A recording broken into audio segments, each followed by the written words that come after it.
This is Find Your Dream Job, the podcast that helps you get hired, have the career you want, and make a difference in life. I'm your host, Mac Pritchard. I'm also the founder of Mac's List. It's a job board in the Pacific Northwest that helps you find a fulfilling career. Every Wednesday, I talk to a different expert about the tools you need to get the work you want. Find Your Dream Job is brought to you by Top Resume.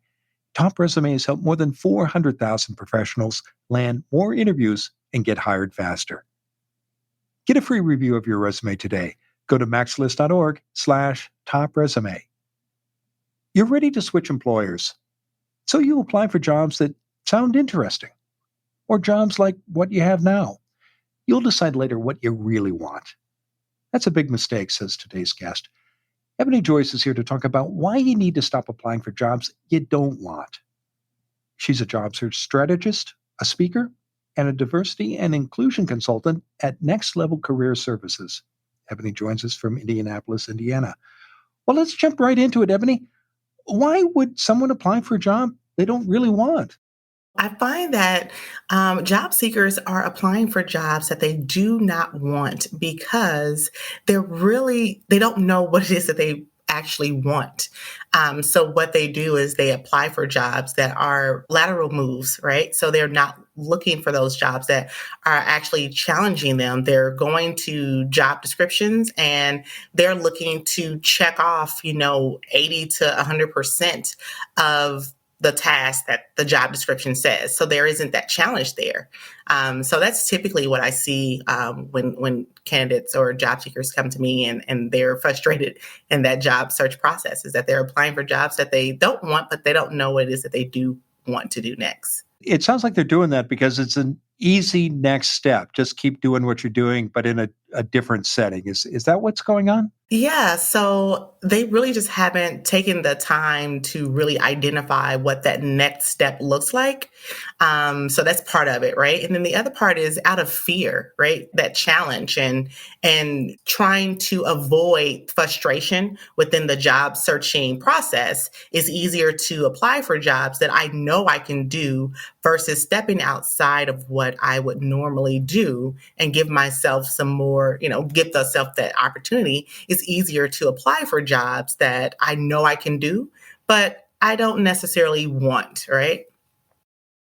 So inertia's a factor here. It's easy to keep doing what you're doing. And then there's fear. And it sounds like lack of clarity. I mean, just getting clear about either a new set of goals or and the risk involved. Is that a good summary? Absolutely. It ties all back to clarity and really taking that opportunity to step back. And a lot of people like to speed up in the job search process. Instead, you need to slow down first before you speed up. So slow down and really take a look back and do those as self-assessments about what it is you really want to do next and not what's easy. And a lot of people are doing what's easy and not necessarily what's going to be that challenge. They're looking for, something that they think or believe that they can already do. It is remarkable how easy it is today because of job boards and automated processes to apply for jobs. It used to take a lot of effort, but if all you want to do is file applications, that's a pretty easy thing to do. Oh, absolutely. A lot of times what you do is you go to job boards and you're looking at job descriptions and you're checking off those boxes and say, oh, I 100% qualify. I can do everything that this job has listed here. And that's great. But you find yourself bored in that role, right? It's like, yeah, just because you can do it doesn't mean you should do it. Well, let's talk. I want to talk about what you should do instead. But before that, let's talk about what happens when you apply for jobs you don't really want and you do get them. How does that affect your salary when you make what you described earlier? So when you apply for jobs you don't want, you get salaries that you don't want either. So they go hand in hand, right? Because really there isn't that, you really haven't articulated your value in a way that really is going to set you apart in that next salary bracket. So what you've done is you're just moving positions, you're just moving companies, but you're not necessarily moving up when it comes to that salary because you really haven't really been able to articulate your value in a way that will set you up for that next salary bracket. So you're really just making a lateral move, and that lateral moves comes with lateral salaries. And how does that affect your lifetime earnings over the course of your career if you're just making lateral or incremental Studies have shown changes? that when you are just taking lateral moves, that you really are doing yourself a disservice, and it really can cost you, upwards to $1 million throughout your course of your career. And how does that happen? It's because you're not getting the raises, Ebony, and continuing to It's move really up the ladder? because you're continuously applying for jobs. You're not giving yourself the opportunity to really grow in that position, right? So if you are a specialist, you're constantly applying for specialist roles or a generalist role. You're not applying for those manager roles or those director level positions. You're staying, or if you are in that director level position, right? You're not looking for that VP position. You're not looking to move up the ladder. You're just still applying for managerial positions that really aren't allowing you that bandwidth when it comes to those salaries. And so a lot of times what people do is when they go onto job boards, they're looking at positions that are the same job titles. And so that job title is the thing, again, that if you're already, in a salary bracket, that same job title is going to get you somewhere very similar to what you're already making. What about your professional reputation, Ebony? When you either apply for jobs you don't want or take a job you don't want, what happens to your reputation in What you your own start to industry? do is you can create a name for yourself, right? But what your brand starts to say is that you start to job hop in those positions, and you start to have really short stints within those companies, right? And so when you go into those interviews, they're going to start asking you those questions and wanting to know, why there are these gaps in in your resume, or why you've only stayed with this company for 3, 6, or 9 months. And that's essentially because you've taken a role that you did not want, and we just don't know what you don't know. And so you get there, you realize that while the company name may be different and the people are different, you've really just landed yourself right back into the same position. One thing that happens when people are unclear about what they want to do next and they're applying for jobs they don't really want is they may consider graduate education or other forms of education. What are your thoughts about that? Is that a good I avenue don't instead? recommend that, an advanced degree or a certification is necessary. I think that most people um, can leverage the education, the experience, and the expertise that they already have to land that next level position that they are looking for. The problem is that people just haven't taken the time to identify that. But in most cases, getting that advanced degree is not going to necessarily land you the next role, because what employers want to know is that outside of the degree, that you can really articulate your value and what are you going to bring to the organization. And degrees don't necessarily mean that you're bringing anything new or that you're going to save us money, increase our revenue. That does not mean that. And I think that what a lot of times when people go back to school and they, get degrees and certifications and all these things, that they're really trying to compensate for something else and say, oh, I have, whether it's X years of experience or even if it's, the degree. That's not what employers are looking for. They're looking for you to come in and be able to solve our problem. And degrees don't do that. Well, I want to take a break. This is a great conversation. And when we come back, I want to talk, Ebony, about what you should do instead of taking jobs you don't want. So stay with us. When we return, Ebony Joyce will continue to share her advice about why you need to stop applying for jobs you don't want and what to do instead. Inertia can lead you to apply for jobs you don't want. It can also leave you with an out of date resume. Find out how to update your resume. Go to maxlist.org/top resume. A top resume expert will look at your resume for free. Go to maxlist.org/top resume. Find out how to bring your resume up to date. And if you don't want to fix it yourself, you can hire Top Resume to do it for you. Go to maxlist.org/top resume. Now, let's get back to the show.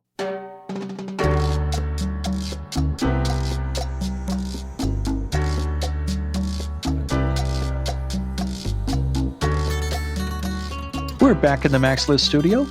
I'm talking with Ebony Joyce. She's a job search strategist, a speaker, and a diversity and inclusion consultant at Next Level Career Services. Ebony joins us from Indianapolis, Indiana. Now, Ebony, before the break, we were talking about why you need to stop applying for jobs you don't want. I love the reasons that you shared and why people do this. And let's talk about what you can do instead. I know one of the first steps you recommend is to identify what you're good at and not good at. Why is this important, Ebony? I think the first thing that we have to do is we have to take an assessment, right? We have to, this is where we talk about slowing down. We have to slow down before we can speed up. So the first thing we need to do is really just, take that inventory. What is it about your current role that you actually like doing? What is it about your current role that you don't like? Because what we want to do is we want to do more of the things that we want to do or we like doing. And we want to be able to mitigate, the things that we don't like doing as much. And so, but again, if you're going into roles that you already have and you're applying for roles that you necessarily don't want, then you can find yourself doing more of the same thing. And you're never really getting to that point where you're doing more of what you like and less of what you don't like. And we're not looking for, 100%. Like no job is going to allow you to do 100% of the things that you necessarily want to do, but we do want to do less of what we don't like, right? And so I see people applying for positions that say, oh, they're, spending a majority of their time doing presentations. And it's like, you don't like to present. You don't like public speaking. So why are you still looking for jobs that require for you to do that? And so again, taking those assessments and saying, hey, I want to do less of this and more of that. In your work with your clients, what have you found to be most effective in helping the people you serve figure out what they're best at and what they just want to avoid? The first thing that we do is I do this day in a life. And I tell people let's walk through, really what you want your day in a life to look like. What do you want that to feel like? Like you really have to, what I say is identify. You really want to understand what is the impact that you want to have? What does that look like? What type of development, whether it be personal or professional, do you want in your career? I tell people all the time that the environment matters. And so you want to be able to assess that environment, especially right now where a lot of individuals are getting ready to go back to work here in the next few months. Is that an environment that you really want to go back into? I believe in one of my values is autonomy and control. So I always tell people we want to talk about, especially when we're in that mid to senior level positions, what type of autonomy do you work best in? And then the other part is leadership. What type of leadership what type of leader do you want to be? And what type of leader do you work best with? So there are some things that we really need to identify when we're talking about, what do I want versus what I don't want in that next role. How do you help your clients get clear about what they don't want?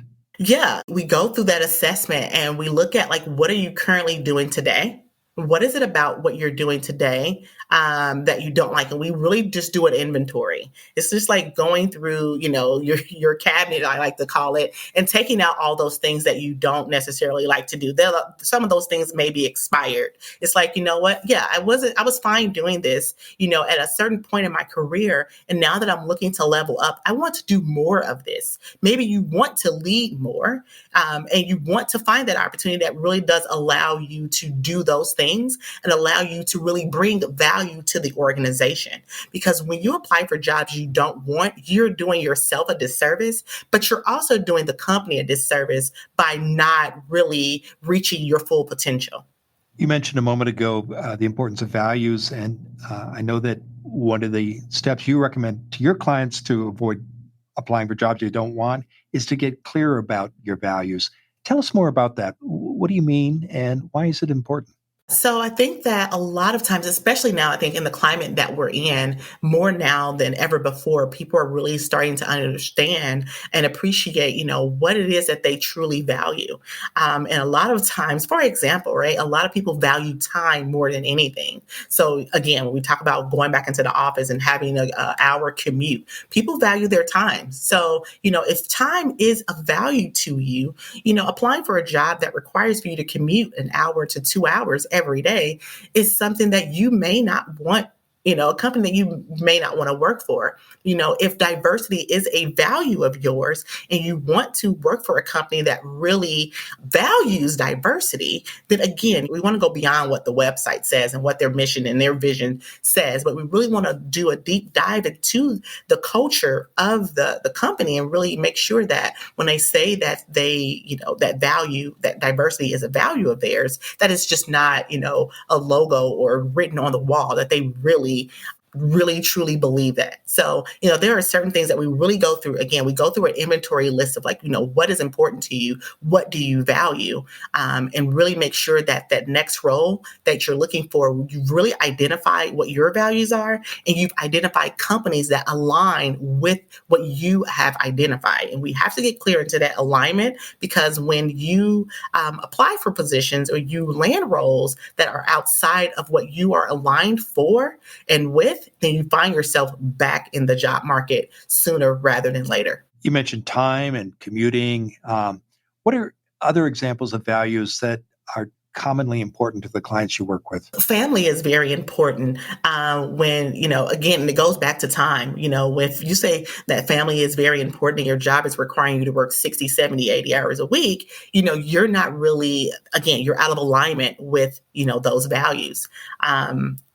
We try to, again, some people may say that money is a value, and we don't want to focus on, money being a value, because if you focus on the other things, the money will come. But you do want to make sure that the company does value you as an employee, and that your salary does match that value that you bring to the organization. So we don't want to remiss that, but we also want to make sure that, we're not listing money as, our top value, because we know that that will come later when we make sure that we're identifying the right companies and their values. I know another way you help your clients avoid applying for jobs they don't want is to do research. In fact, lots and lots of research. What kind of homework do you recommend to your clients so they can get clear about what they want and stop applying for things they don't want? Absolutely. So I take my clients through a 3I approach. And the first I is identify. The second I, which is what you're talking about, and that is to investigate. And like a lot of people, before they come to me, what I've seen them do is they go to websites and they look at the company and they'll Google a few things. But a lot of times what I don't see a lot of individuals doing is really having those conversations with people who are either in the organization or who were previously employed with the organization. And so what a lot of people do, again, we have a 3I approach: identify, investigate, and implement. What a lot of people do is they skip the investigation part and they go from identifying a role to implementing. And what I mean by implement is identifying and then they're applying, right? And so they're not doing that investigating. And when you miss out on investigating, you end up with companies that you're like, I didn't notice about them, and this does not align with who I am, and I need to start the job search again. So we really want to make sure that we are having, conversations with individuals, again, who have been in the position, whether they are in that position before, maybe they're no longer there, but they were in that position previously, because you really want to understand more about the position than what you read in the job description, because the job description is really just like surface level. And we want to make sure that we do a deep dive and really get intimate about what the job expectations are, and just having those conversations, because again, you don't know what you don't know. And so having those conversations with those people really is going to help you identify and really get confident in that you're making the right decision before you even apply. So you've done the first two steps. You've identified the position you want. Now you're in investigation, your second I, and you want to reach out to those people, but you don't know anyone inside the companies that interest you. what's your best advice for how to connect with somebody who might just be a name on a LinkedIn profile or in an alumni directory or on a website staffing list? So that's what we want to do. We want to find out. I mean, this is where LinkedIn can be very helpful. We want to do that research, right? Like we may have people in our network who work for some of those companies, but again, we don't know. So we need to first go back a little bit. We need to identify a list of those companies that we're interested in, right? Now, once we've identified that, again, we want to check with our alumni associations, professional organizations that you may be involved in, your current network. I mean, a lot of people miss out on their current network and say, well, either they don't want people to know that they're job searching, or they're just so general in their messaging with their network that they miss out on opportunities because maybe you don't know them, just like on LinkedIn, right? Maybe they're a second or third connection, but we don't know that because we miss out on the opportunities to really tell people that we're looking. And I think that there is a way in messaging, even on LinkedIn, that we can really start to use LinkedIn in a way that we're not spamming people's inboxes with messaging, but there is a way to really communicate and connect with those individuals and start to have intentful conversations with people who may be in the role, maybe it was previously in the role, maybe they work for the organization, but you want to have those conversations with those people and really get to know what I call, informational interviews. And so you're not going in, looking for a referral or a reference or anything of that nature. You're really just getting to know more about them and having those intentful conversations. Well, terrific. It's been a great conversation, Ebony. Now tell us what's next for you. By the time this airs, the doors to Career Clarity Accelerator will be open. It is a 12-week program for mid to senior level corporate professionals who are looking to land their next role. They don't want just any role. They want the next right role in a short period of time. And so the doors for that will be opening very soon. I know listeners can learn more about that program as well as your other services by visiting your website. That's nextlevelcareer.co. And I know you also invite listeners to connect with you on LinkedIn. And as always, I hope they'll mention that they heard you on the show. Now, Ebony, given all the great advice you've shared today, what's the one thing you want a listener to remember about why you need to stop applying for jobs you don't want and what to do instead? The one thing I want people to just remember is that while applying for jobs that you may not necessarily want, you can end up with salaries that you may not necessarily want.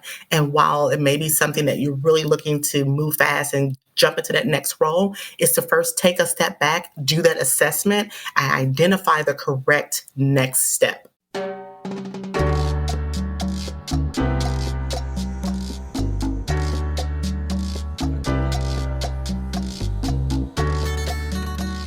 Make sure you never miss an episode of Find Your Dream Job. Subscribe to our free podcast newsletter. You'll get information about our guests and transcripts of every show. Go to maxlist.org/newsletters. Again, that's maxlist.org/newsletters. Next week, our guest will be Andrea Koppel. She's the founder and CEO of the College to Career Academy and the host of the Time for Coffee podcast.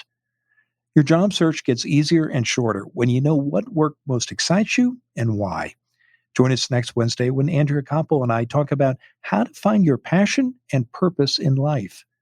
Until next time, thanks for letting us help you find your dream job. This show is produced by MaxList.